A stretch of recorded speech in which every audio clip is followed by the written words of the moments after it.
seorang koruptor sebagai pertanggungjawaban moral. Saya mau minta klarifikasi, ini tanggung jawab siapa? Bapak malu nggak sih? Tidakkah saya dengar permintaan maaf yang benar orang-orang menjadi korban?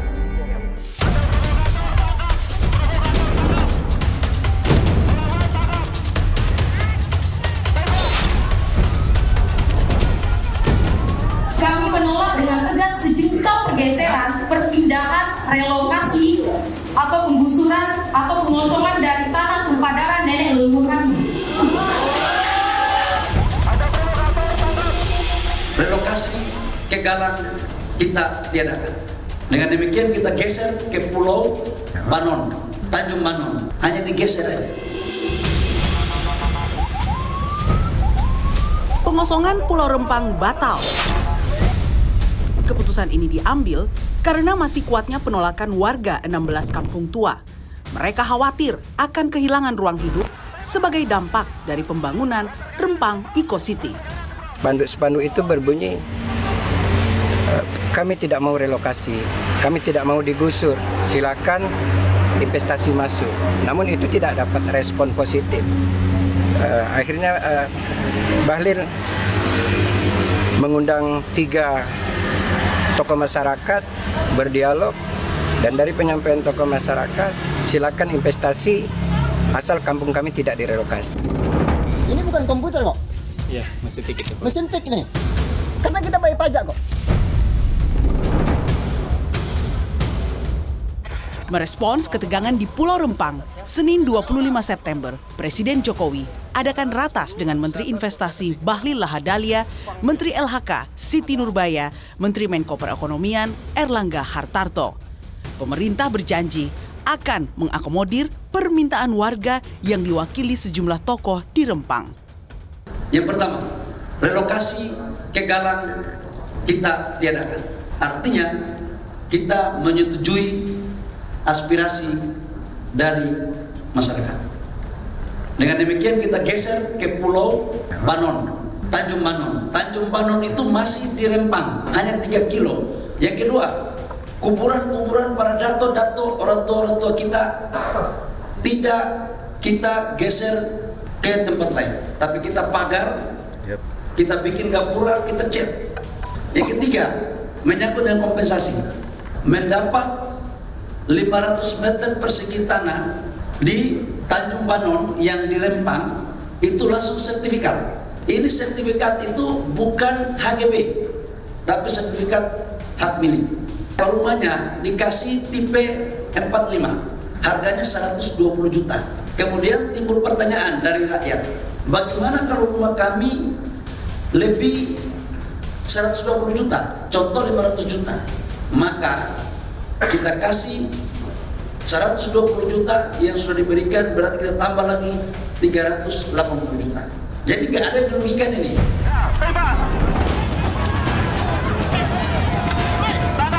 Pulau Rempang menjadi sorotan nasional dan internasional saat bentrok pecah antara ribuan masyarakat setempat dengan aparat gabungan.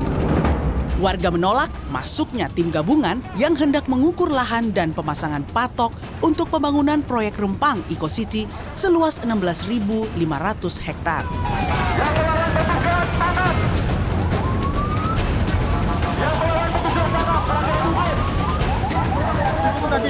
Ya Allah ya Tuhan. Ya, minum. Duduk. Minum sedikit. 22 September 2023, melalui bantuan YLBHI, perwakilan warga Pasir Panjang Rempang Galang menyampaikan pernyataan sikap. Mereka menolak pemindahan paksa sekitar 7.500 orang masyarakat adat yang menghuni 16 kampung adat Melayu yang eksis sejak 1843. Kami menolak dengan tegas sejumlah pergeseran, perpindahan, relokasi, atau penggusuran atau pengosongan dari tanah tumpah darah nenek leluhur kami. Apapun terminologinya tanpa syarat. Kami mendesak Presiden Jokowi dan jajaran, Komnas HAM, Gubernur Kepri, DPRI, Mahkamah Agung untuk segera memberikan kami kepastian hukum dengan menerbitkan sertifikat hak milik yang sejak proklamasi kemerdekaan 1945 belum kami dapatkan. Proyek Rempang Eco-City diproyeksikan mampu mendatangkan investasi senilai 381 triliun rupiah, tetapi masih nanti pada tahun 2080. Menurut informasi, sebenarnya investasi di Pulau Rempang sudah direncanakan sejak 2004, tetapi terhenti oleh berbagai sebab. Konflik yang terlanjur pecah menggoreskan luka masyarakat dan trauma, termasuk pada anak-anak. Anak-anak udah pada ketakutan. Pemerintah wajib memulihkan hak atas rasa aman dan kesejahteraan warga Pulau Rempang sebagai sesama warga negara.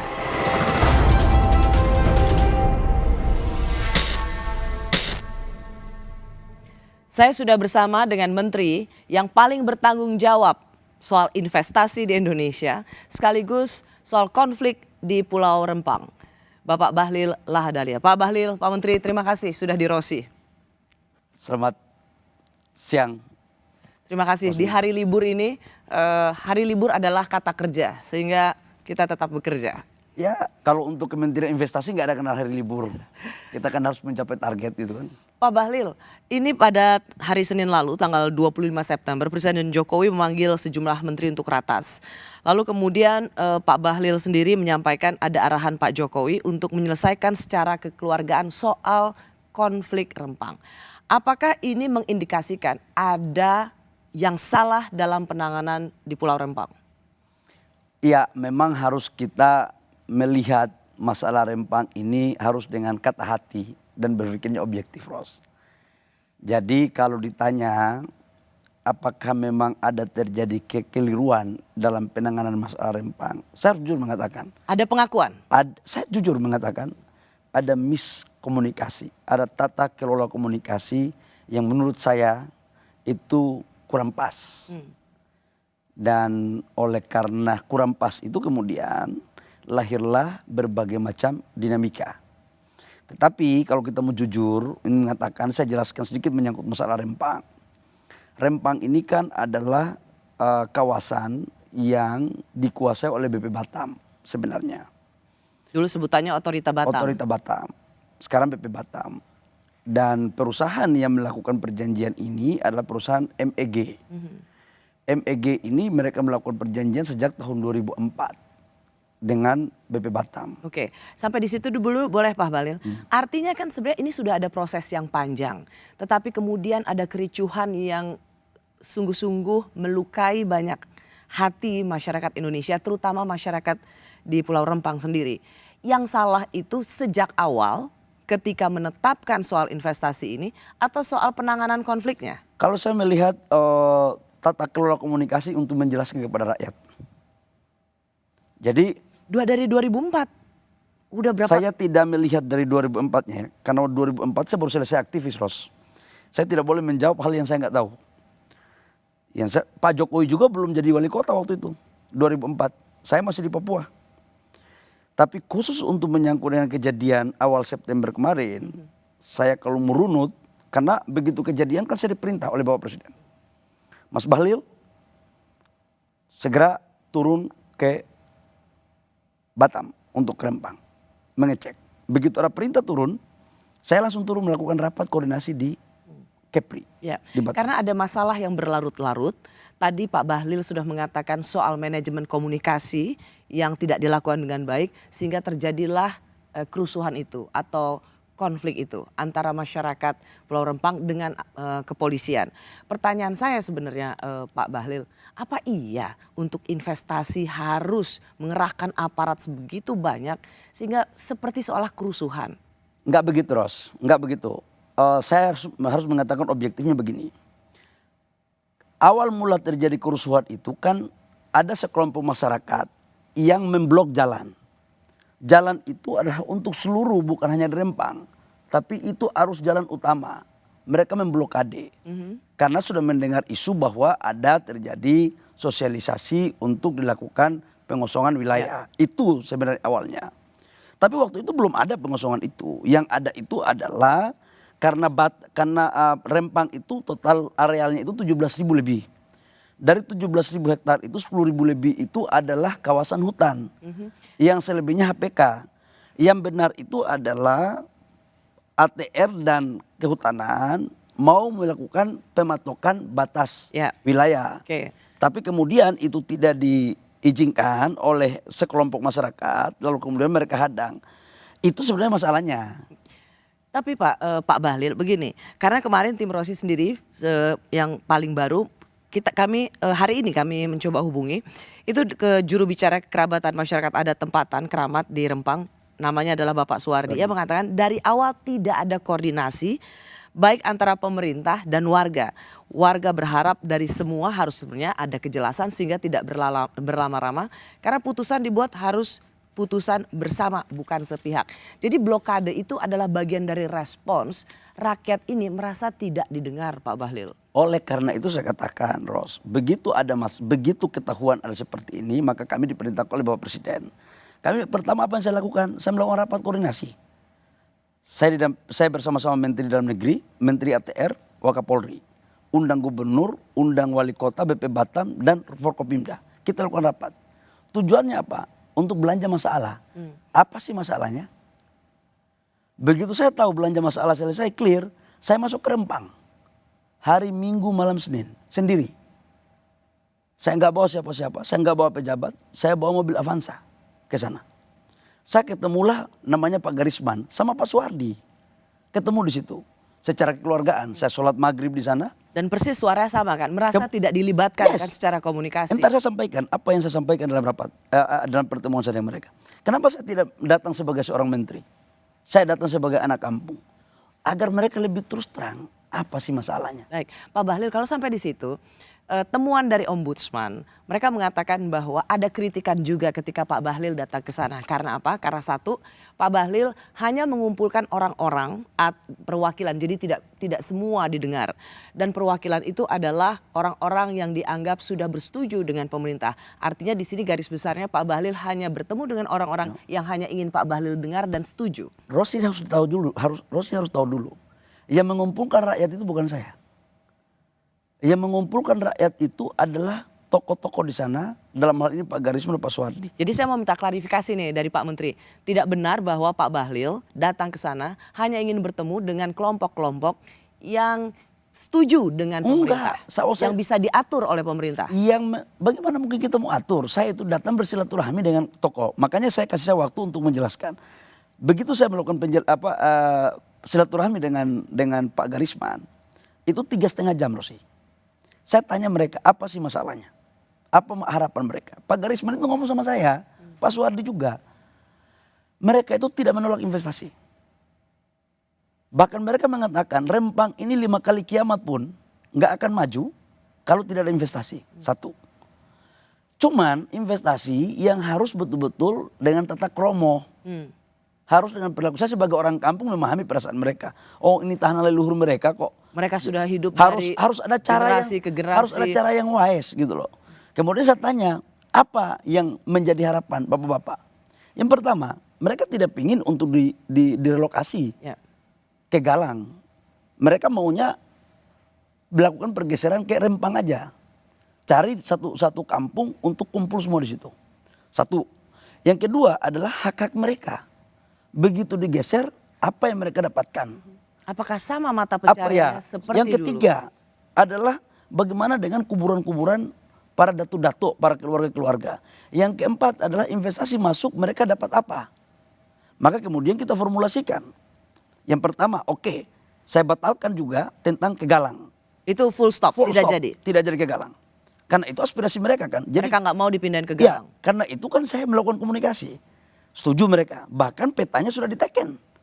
Di Pulau Tanjung Banon itu penentuan bersama. Mereka kan minta buka peta. Saya buka peta dan kita teken semuanya. Sama-sama. Termasuk Pak Suwardi juga teken juga di situ. Yang kedua menyangkut dengan hak-hak mereka. Saya katakan bahwa kita kasih tanah 500 meter persegi sertifikat hak milik. Karena harus jujur Rosi, saudara-saudara kita di sana, mohon maaf dengan segala hormat, karena mereka sebagian itu orang Sulawesi. Masih ada darahnya juga sama saya. Itu mohon maaf sekali lagi. Nggak ada alas hak sama sekali. Tapi bukan berarti itu sebagai alasan utama untuk kita geser mereka. Enggak. Yang kedua Rosi, mereka kita kasih rumah tipe 45. Pak. dengan harga 120 juta, tetapi kalau ada rumah yang memang harganya lebih dari 120 juta, itu dinilai oleh KJPP. Oke, Pak Bahlil, soal apa yang menjadi pengganti atau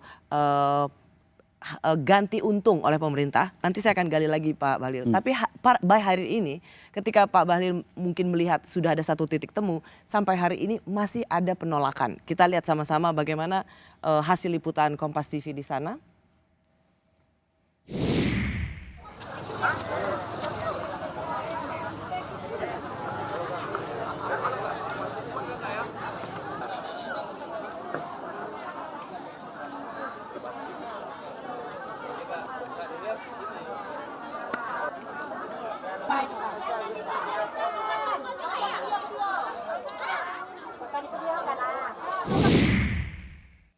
Pak Bahlil, kalau masih ada penolakan, apakah artinya pertemuan Pak Bahlil dan titik temu itu belum juga berhasil kita katakan sebagai solusi?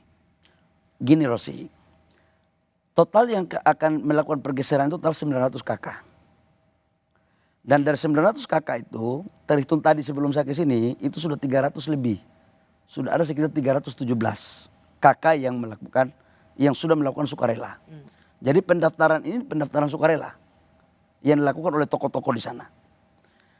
Bahwa masih ada yang belum mau, iya. Tapi saya mau tanya Rosi, di Republik ini jangankan investasi, bangun jalan aja pasti masih ada yang belum setuju semuanya. Ya. Tapi itulah tantangan kami. Ya, itulah salah satu tantangan bagaimana di negara demokrasi, di mana setiap partisipasi publik didengar, tetapi juga kita butuh pembangunan. Cuman begini Pak Bahlil, yang akan kita bahas di bagian berikutnya adalah sebuah pertanyaan. Kita memang butuh investasi, tapi apakah atas nama investasi masyarakat adat harus terusir? Saya membaca keinginan baik ya dari pemerintah untuk menyelesaikan, tapi karena mereka itu pihak yang berkonflik, maka tidak bisa. Pasti misalnya yang punya konflik of interest, makanya tim terpadu pakai tentara, polisi, ya gimana itu udah pasti. Kalaupun masyarakat nanda tangan, itu pemaksaan. Nah itu tidak akan menyelesaikan persoalan. Sekarang kelihatannya ada kertas gitu ya, tapi akan muncul kembali konflik-konflik terus-menerus. Yang susah adalah mereka kan merasa punya identitas yang sudah lama. Biasanya masyarakat adat itu sangat attached dengan wilayah dia tinggal. Sehingga tidak mudah untuk misalnya membujuk mereka pindah kepada satu tempat lain gitu ya.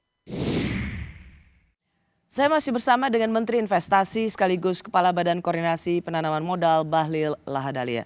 Pak Bahlil, apakah atas nama investasi masyarakat adat memang harus terusir? Saya pikir begini, tujuan investasi itu kan sebenarnya baik. Kita ingin investasi yang berkeadilan. Jadi penciptaan lapangan pekerjaan masyarakat juga ikut di situ. Tapi memang kalau ada master plan-nya itu perlu kita bicarakan. Nah terkait dengan tadi pertanyaan Rosi tentang masyarakat di sana. Masyarakat di sana saya bagi klasifikasi menjadi 3 Rosi. Yang pertama adalah memang secara turun-temurun sudah ada. Ada peta geospasialnya. Kemudian yang kedua adalah yang baru datang, 2004. Ya? Yang berikut juga adalah juga yang baru datang 2010. Tapi ada juga orang yang menggarap hutang-hutang lindung, yang menggarap hutang-hutang HPK di sana, tapi yang punya ini bukan di situ Ros. Ada juga. Nah ini yang kita mau tata. Nah pikiran saya adalah bagaimana kemudian investasi itu masyarakat juga ikut mengambil bagian. Mereka nggak boleh hanya menjadi objek, mereka juga harus menjadi subjek. Nah karena itu kita rembukkan, kita ngomongkan baik-baik. Saya kan ikuti terus perkembangan terus tiap hari. Bahkan minggu depan saya lagi akan turun ke Rempang. Oke. Nah pertanyaan kan gini, ketika ada klasifikasi dari penduduk di sana Pak Bahlil. Tentu semuanya sama-sama dan setara begitu. Tetapi tentu prioritas pada masyarakat adat di sana. Mereka yang sudah tinggal dari mulai leluhur, dari mulai generasi, udah 8 generasi sebutannya. Apakah memang mereka adalah yang paling terdampak ketika mereka harus diusir? Seperti negara tidak memberikan penghormatan dan penghargaan pada masyarakat adat ini. Negara tetap akan memberikan penghargaan. Keliru kalau negara tidak memberikan penghargaan. Karena itu kita bicarakan. Contoh waktu kemarin saya ketemu dengan masyarakat. Saya katakan bahwa saudara-saudara saya yang sudah secara turun-temurun di sini, kita harus menghargai hak kesulungan mereka. Artinya janganlah hak kesulungan ini diambil oleh orang yang bukan haknya. Ya. Dan itu saya ngomong di rakyat itu. Itu ada Pak Garisman, ada Pak Suwardi, tokoh-tokoh di rumah itu. Itulah bentuk penghargaan kita. Makanya kita mencari formulasi yang baik dan benar, yang tepat. Nah, kalau mereka bilang pokoknya nggak mau pindah, mereka mau tetap di sini karena mereka disinilah mata pencarian mereka, disinilah tempat leluhur mereka, disinilah mereka hidup bertahun-tahun, puluhan tahun. Itu apa tidak bisa diakomodasi? Di Tanjung Banun itu, Mbak Rosi, itu adalah kita mau bikin satu perkampungan yang memang airnya, lautnya itu hanya berbeda 1 kilo dengan kampung mereka sekarang. Kita mau geser mereka ke Tanjung Benung ini, saudara-saudara kita ini. Supaya di situ kita bikin pelabuhan dan TPI untuk penangkapan ikan yang lebih profesional, yang lebih bagus. Yang kedua adalah untuk urusan kampung-kampung yang ada, kita sudah sepakati juga, kita bikin semacam museum mini sebagai bentuk penghargaan kita. Dan itu sudah kita bicarakan juga. Bahwa sampai dengan sekarang masih ada yang belum mau, iya. Harus kita fair juga. Tapi itulah butuh tantangan kita untuk mengkomunikasikan. Dalam pemahaman saya, karena saya mengurus investasi ini kan tidak hanya Rempang. Seluruh Republik Indonesia ini saya ngurus pembebasan tanah. Justru ada satu hal yang menarik, Ros. Kenapa kalau saya urus yang lain nggak seheboh kayak di Rempang? Ada apa di balik ini? Apa? Mbak Rosi harus tahu. Batam dibuat oleh zamannya Pak Harto, Pak Habibie itu kan dalam rangka menyaingi negara sebelah. Singapura. Oke. Dalam proses selanjutnya, ketika ada investasi besar tahun 2004, 2003, nggak jadi. Masyarakat tolak. Saya juga tahu dari mana itu sumber uangnya. 2010 ada investasi besar, begitu juga. Sekarang 2023 juga akan dibuat begitu. Artinya bahwa betul ada persoalan keluarga kita di sana, ada persoalan sosial. Tapi saya tidak hanya melihat dalam aspek itu. Ada persaingan geopolitik, ada yang tidak menginginkan Indonesia. Ada persoalan geopolitik besar.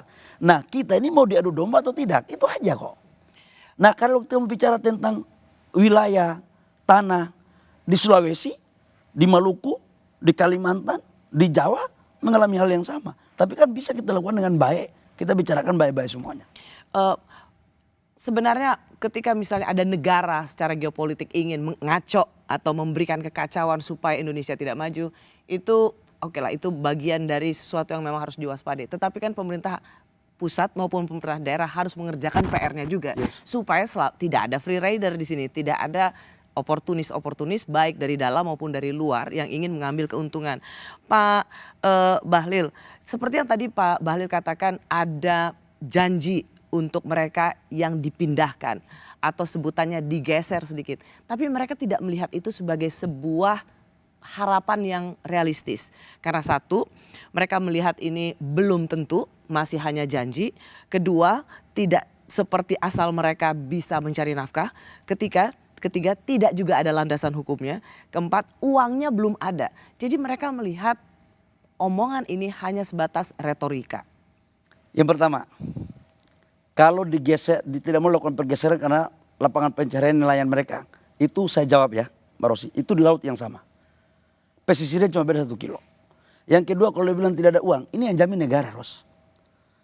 Kan ada uang biaya hidup, biaya tunggu sampai 6-7 bulan bangun rumah, itu dibiayai per orang 1.200.000. Per kakak 1.200.000 untuk rumah. Jadi kalau satu kakak 4 orang, itu dapatnya 6 juta, termasuk uang rumah. Itu dikasih 3 bulan duluan di muka. Berikut begitu mereka geser, kita tentukan mereka, ini tanah kalian di mana? Pilih. Kan ada klaster-klasternya. Pilih, langsung sertifikatnya dikasih. Yang berikut, ia mengelola dana ini kan dana BP Batam. Dan itu kemarin di ratas itu sudah kita putuskan. Tidak perlu ada keraguan dengan hal itu. Kalau mereka tetap tidak percaya bahwa melihat ini hanya sebatas janji-janji surga, tinggal kita tanya, maunya jaminan untuk kalian percaya apa? Kalau tidak percaya, berarti percaya Tuhan aja sudah kalau begitu. Kalau tidak ada lagi yang bisa kita percaya gitu kan. Masa negara sudah hadir untuk memberikan penjelasan. Kalau perusahaan sih masih boleh nggak percaya. Masa negara nggak bisa dipercaya, Ros? Jadi yang berikut adalah menyangkut dengan hak-hak mereka. Tadi saya katakan bahwa tidak ada satu hak-hak mereka pun yang tidak kita bayar. Contoh, mereka punya tanam tumbuh, mereka punya keramba, mereka punya perahu. Itu semua dihitung berdasarkan aturan, diganti. Jadi kalau mendengar penjelasan dari Pak Bahlil ini, tidak ada alasan dari mereka untuk menolak. Mereka harus mau digeser, apapun risikonya. Menurut saya itu kosakata yang tidak pas untuk kita tempatkan pada persoalan ini. Hak-hak mereka ada, tinggal bagaimana cara kita komunikasikan dengan baik. Karena begini Pak Menteri, ini saya mau masuk ke dalam aksi pernyataan dari juru bicara kekerabatan masyarakat adat tempatan Rempang Galang, yang sekali lagi dia menerima investasi tapi menolak kampungnya dihilangkan. Ini dia. Tadi ada beberapa penyampaian sikap dari kami selaku pengurus keramat, menyatakan kepada beliau bahwa kami masyarakat Rempang menerima investasi, kami tidak menerima jika kampung-kampung kami dihilangkan. Artinya sama dengan merusak marwah, harkat, derajat, martabat kami. Itu yang ada dalam batin mereka, itu akan merusak marwah kehidupan kami. Ada psikologi itu Pak Menteri? Saya kan, ini namanya Pak Suwardi, ini sahabat saya. Kemarin saya sempat berdiskusi, awalnya juga mereka menyampaikan hal itu. Tapi kemudian ada komunikasi dua pihak, saya sama mereka. Saya dapat memahami, saya dapat menghargai apa yang menjadi pikiran dan perasaan mereka. Dan kita fokus, dari 16 kampung yang ada di Rempang, itu kita dari 7.000 lebih, itu hanya kita fokus ke 2.300 hektar aja. Sebagai proses untuk melaksanakan investasi pabrik kaca dan solar panel ini. Jadi tidak semua kampung, Ros. Tidak semua kampung, kita lokalisir di situ. Nah, kampung-kampung itu kita lakukan, kita melakukan pergeseran. Tadi dari awal saya katakan, bahwa untuk menjaga marwah mereka, itu adalah kampung-kampung tua itu kita bikin semacam ada museum mini. Karena itu kan jaraknya dengan kampung ini kurang lebih sekitar 3 kilo. Dan ini kita akan bikin betul-betul kampungnya kampung modern. Jadi sesungguhnya mereka juga masih di situ dan bisa melakukan aktivitas di daerah situ. Karena kalau itu kan master plan kawasan untuk industrinya itu kan di pinggir pantai. Kalau kita masukkan mereka di situ, terus kira-kira kalau ada pabrik itu ada soal kebakaran atau apa nggak lebih fatal? Itu jauh lebih berbahaya. Itu yang saya pikir. Nah itu tadi pertanyaannya, kenapa jadi akan memenangkan investasi, bukan memenangkan masyarakat adat? Justru dengan kehadiran investasi ini juga, ini memberikan peluang untuk saudara-saudara saya di sana untuk ikut mendapatkan lapangan pekerjaan. Ikan-ikan mereka bisa menjadi off-taker di sana. Hasil kebun mereka bisa dijual ke sana. Itu justru memastikan kepastian pendapatan, Ros. Tidak ada sebuah wilayah dimanapun apabila belum ada investasi masuk, kemudian akan melakukan pertumbuhan ekonomi yang baik. Kita ambil contoh Maluku Utara di Wedabai. Mohon maaf, dulu pertumbuhan ekonomi di Maluku Utara belum ada investasi. Rata-rata masih di bawah pertumbuhan ekonomi nasional. Tapi begitu terjadi investasi di Wedabai untuk membangun hilirisasi nikel, pertumbuhan ekonominya di atas pertumbuhan ekonomi nasional, 27%. Inilah sebagai contoh-contoh kecil yang kita ingin juga melakukan di tempat lain.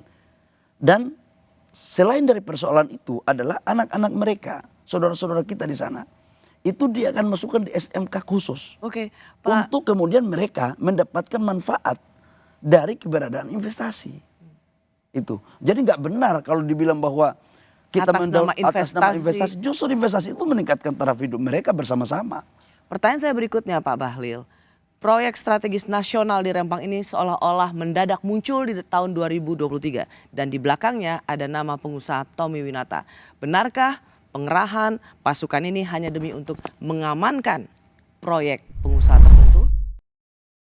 Saya tekankan PSN ini tujuannya adalah memberi manfaat untuk rakyat.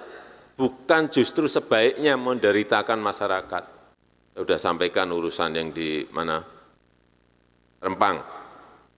Ini hanya salah komunikasi aja di bawah, itu salah mengkomunikasikan saja.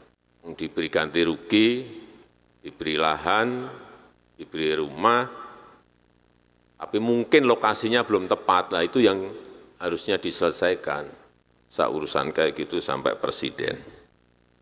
MOU dan perjanjian yang dibuat tanggal 26 Agustus 2004 itu karena cacat hukum sehingga kita minta dibatalkan. Kebijakan untuk memindahkan segala macam aktivitas pariwisata ke Pulau Rempang itu dimulai dari tahun 1992. Kemudian setelah MOU dan perjanjian itu dilakukan 2004, gantung sampai 2023 ini kemudian mendadak bergeser menjadi pembangunan industri besar, pabrik kaca sebagai industri terbesar kedua di dunia yang ada di Indonesia.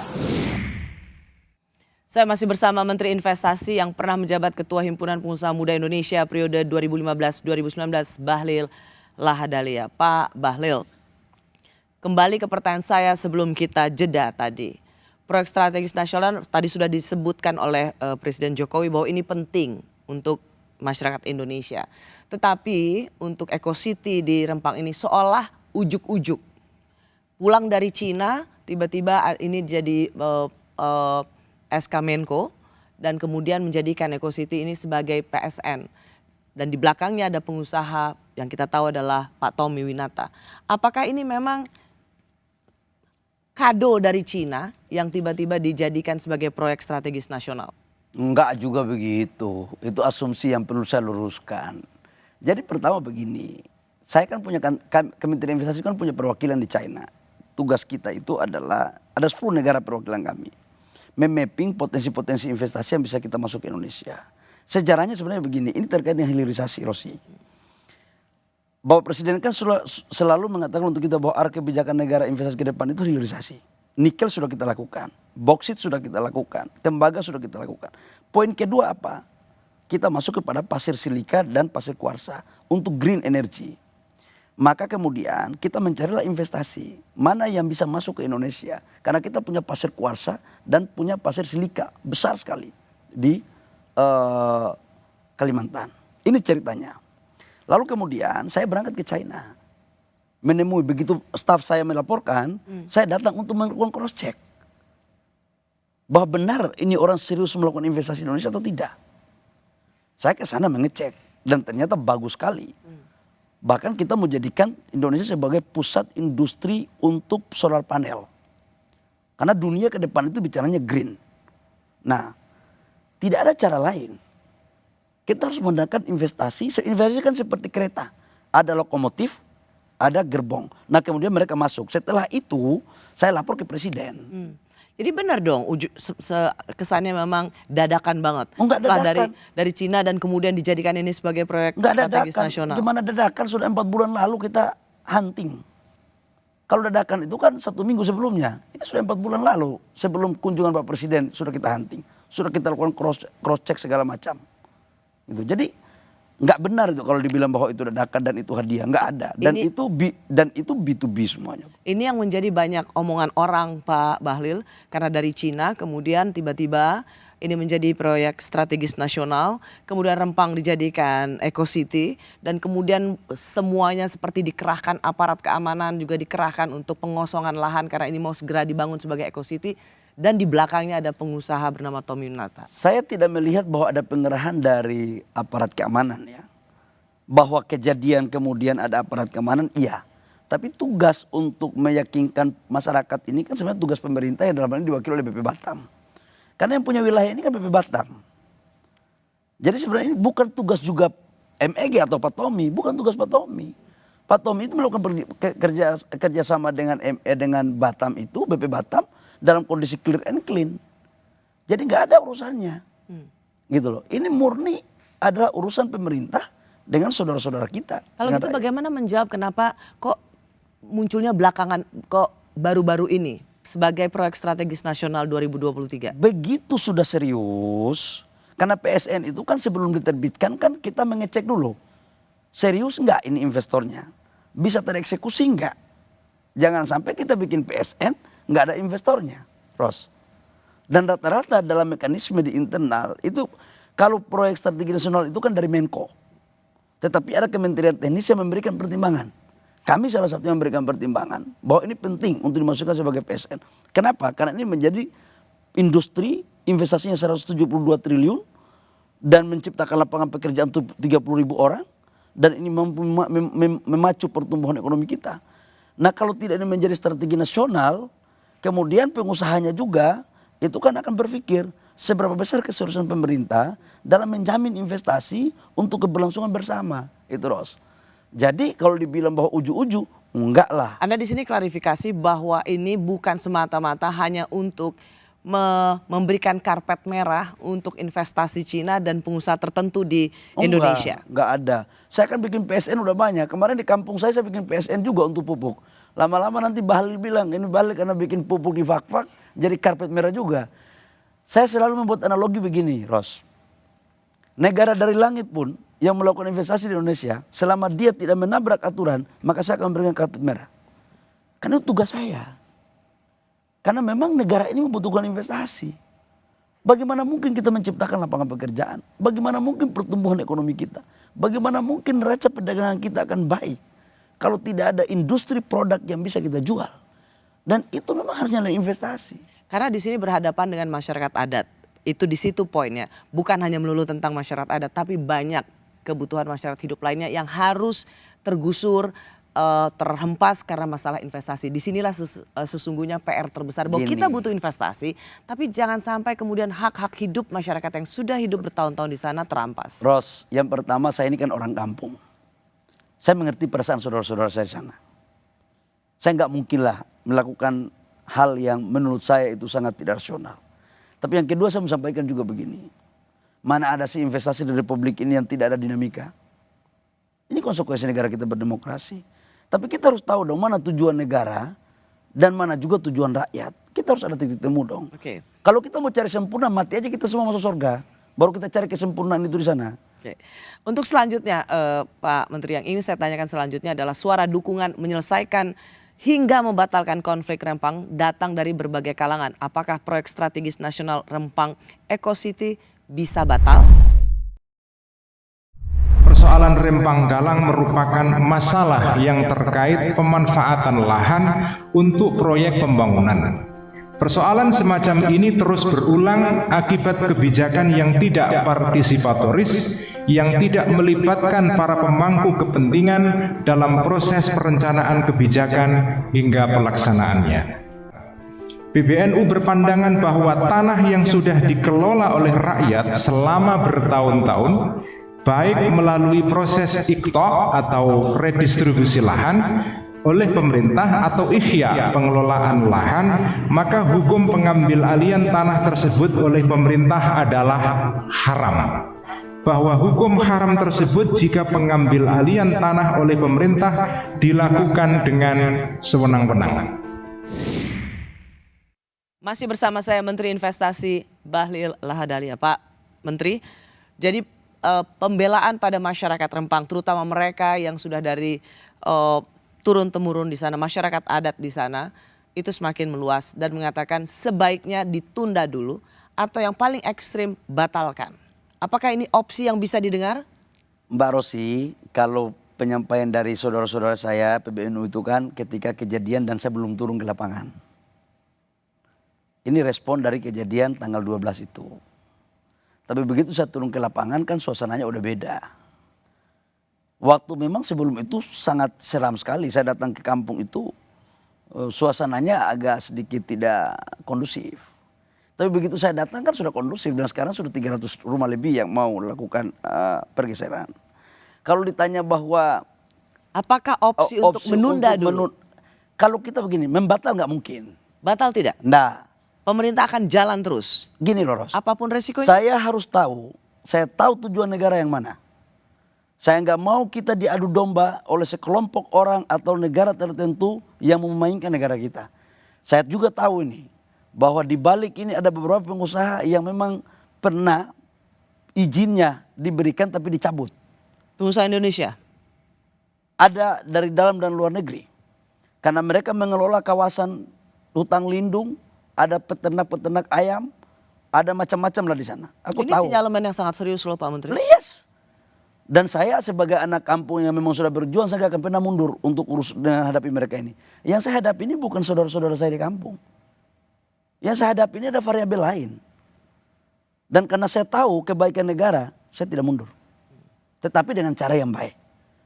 Saya harus meletakkan saudara-saudara saya di Kampung Rempang sebagai bagian terpenting dalam kehadiran investasi dan untuk kebaikan rakyat bangsa dan negara.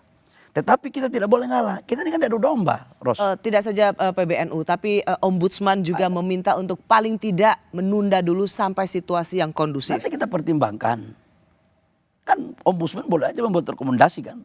Tapi tidak mesti itu yang menjadi fatwa.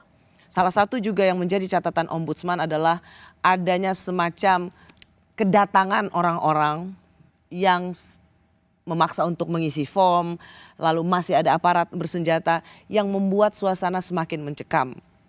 Apakah ini juga cara-cara paksaan supaya mereka setuju? Enggak, awalnya memang sebelum saya turun itu aparat keamanan ikut mendampingi BP Batam. Begitu setelah saya turun, udah selesai, nggak ada lagi begitu-begitu. Makanya kalau kaset kotor, kaset rusak jangan lagi diputar-putar, Ros. Ini janji ya, janji pemerintah ya. Jadi gini, sejak saya turun ke lapangan, sejak saya turun ke sana, saya tarik aparat keamanan. Jadi jangan kejadian tahun tanggal 12 ke bawah diputar terus, nanti nggak pernah itu kasetnya bersih, kotor terus. Nah, saya juga minta agar kayak sekarang kan masih dimanfaatkan juga oleh beberapa oknum membuat di medsos bahwa seolah-olah ada kerusuhan tanggal 24 kemarin. Mana ada kerusuhan? Saya kan setiap 3 jam ikutin. Nah artinya dengan kejadian itu saya melihat bahwa memang ada yang gak pingin untuk ini jalan gitu loh. Saya juga tahu kok bahwa ini ada kepentingan politik tertentu yang memboncengi. Tapi saya gak mempersoalkan itu. Itu kepiawaian dan kecerdasan mereka. Oke. Tapi kita coba melihat persoalan Rempang ini secara kepala dingin dengan objektif terhadap perkembangan yang sudah ada. Bagi masyarakat adat di sana yang menempati kampung-kampung tua di sana, apa janji Menteri Bahlil? Janji saya yang pertama adalah kita akan komunikasikan baik-baik. Pergeseran tetap harus akan ada pergeseran. Pergeseran itu adalah bagian dari apa yang pernah kita bicarakan. Tapi metode pergeserannya ini yang kita harus bicarakan. Gitu loh, Ros. Sehingga apa? Semuanya enak. Kita kalau bicara baik-baik sama orang, datang, kita wongkekan orang, insya Allah lah semua ada jalan. Dan saya selalu berpikir, kalau niat kita baik, selalu insya Allah Allah akan membuka jalan. Malam hari ini Pak Bahlil berjanji, satu, akan tidak adakan lagi ada pasukan berseragam yang hanya akan memberikan suasana mencekam. Ya. Kedua, tidak ada lagi ada upaya-upaya untuk membujuk secara intimidatif. Ya. Biar dialog yang secara terbuka, partisipasi untuk mendengar apa keinginan mereka sehingga kalaupun memang opsi pergeseran itu adalah final, maka mereka pun tahu bahwa masa depan mereka akan sama baiknya atau lebih baik dari yang masa lampau. Ini menjadi pegangan janji Menteri. Janji saya adalah Rosi insya Allah akan mendapat hasil yang baik untuk mereka. Caranya biarkanlah ke saya. Saya tahu cara yang baik untuk bagaimana bisa kita wujudkan dengan niat dan tujuan yang baik. Yang kedua, menyangkut aparat. Tidak ada lagi aparat yang mau datang ke rumah-rumah. Tapi harus ada aparat yang jaga di pos-pos mereka. Untuk jaga stabilitas. Kenapa? Karena yang datang ke situ bukan hanya dari rakyat di situ, Ros. Ada pihak eksternal yang masuk, Ros. Justru kalau kita tidak menghadapi orang kayak gini, negara kecolongan. Ya. Di sini konteksnya sebenarnya ada aparat keamanan atau mereka yang dianggap untuk ikut mengintimidasi supaya setuju pergeseran itu. Nah sekarang ini kan yang melakukan, yang mendata saudara-saudara kita untuk melakukan pergeseran kan pendataan sukarela. Tokoh-tokoh kita yang mendatangi rumah mereka. Dan terakhir Pak Bahlil, bagi mereka yang sukarela, apakah Pak Bahlil mendapatkan satu validasi yang tepat bahwa mereka sukarela itu ya karena mereka pendatang. Karena sesungguhnya yang juga harus yang dijaga adalah mereka yang selama ini turun-temurun di sana yang ada di kampung tua itu. Campur. Ada beberapa juga yang dari sana. Jadi saya pikir begini, Ros. Dalam diplomasi itu kan ada waktu, ada strategi, ada cara, ada hati. Di sini yang kita butuhkan kebesaran itu. Nah karena itu memang nggak boleh barangnya digoreng terus. Kalau digoreng terus, kalau saya bagian dingin tapi ada tukang bikin goreng ya kacau terus. Jadi kalau boleh Mbak Rosi, rekaman-rekaman yang 2012 jangan lagi diputar terus, pusing nanti saya. Kok 2012? Tanggal 12, tanggal 12 September. Coba dibuat rekaman yang perkembangan, itu Paten punya. Semoga memang ada perkembangan baik, tetapi adalah tugas Kompas TV mengingatkan yang berkuasa, menghibur yang papa. Terima kasih Pak Bahlil untuk kesediaannya menerangkan. Malam hari ini ada janji dari Menteri Investasi bahwa kalaupun memang pergeseran itu adalah final, maka masyarakat-masyarakat di sana terutama yang ada di kampung-kampung tua tetap mendapatkan hak-hak seperti semula dan kehidupan yang lebih baik. Kehidupan lebih baik, mereka hidup dengan kultur yang ada ya Ros ya. Kemudian mereka ikut mengambil bagian sebagai subjek dan objek dalam pembangunan investasi ya. Jadi kita pikir ya jujur aja lah, ini ada kekeliruan dalam proses awal. Insya Allah lah, kekeliruan itu Pak Jokowi sudah perintahkan loh. Mas Bahlil selesaikan dengan kekeluargaan, selesaikan dengan baik, pastikan hak-hak mereka. Dan mereka harus diberikan tempat yang layak dan harus dibuat sertifikat. Itu perintah Pak Presiden. Ya. Saya menghargai ada pengakuan dari pemerintah, adanya salah pengelolaan dan komunikasi serta penanganan bagi mereka yang ingin bertanya tentang hidup mereka di Rempang. Terima kasih sekali lagi Pak Bahlil. Terima kasih sudah di Rosi. Terima kasih. Saya Rosyana Silalahi, terima kasih sudah menyaksikan program Rosi. Tetaplah di Kompas TV, independen terpercaya.